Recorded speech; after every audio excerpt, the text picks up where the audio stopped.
जय शिवराय. सकाळी सकाळीच आम्ही विजयदुर्गला जाण्यासाठी निघालो. विजयदुर्गला जाण्याचं कारण असं होतं की 2 तारखेला जयगड, विजयदुर्ग ते मुंबईपर्यंत फेरीबोट चालू होणार आहे आणि त्याचंच सामान घेऊन आम्ही विजयदुर्गला जाण्यासाठी निघालो. आणि जाता जाता आम्हाला पावसाची साथ मिळालीच. पण पावसात प्रवास करण्याची मजाच वेगळी असते आणि ट्रकमध्ये तर मजाच वेगळीच असते.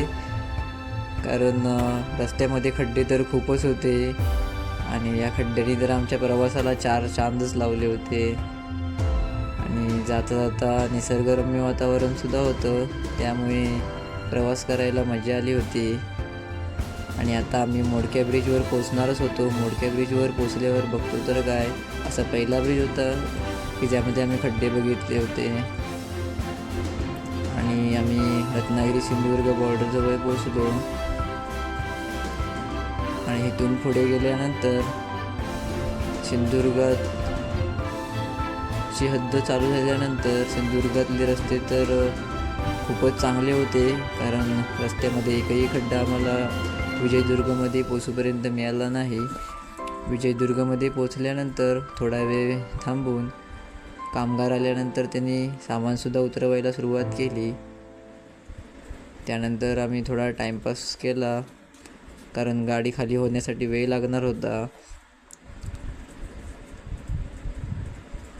आणि 2 तारखेला फेरीबोट चालू होणार आहे आणि त्यासाठीच वेळ तर खूपच कमी होता.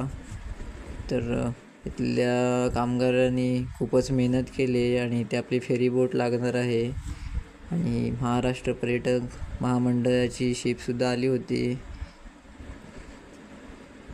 आणि आता आमची गाडीसुद्धा खाली झालेली आहे. गाडी खाली करून झाल्यानंतर आम्ही परतीच्या प्रवासासाठी निघालो.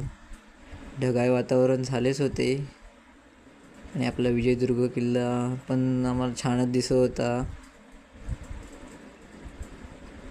आणि आता प्रवास करून तर मी खूपच थकलो होतो, त्यामुळे झोपायची सुद्धा सोय होती ट्रकमध्ये. आजसाठी एवढंच. आता पुन्हा भेटू नवीन व्हिडिओमध्ये.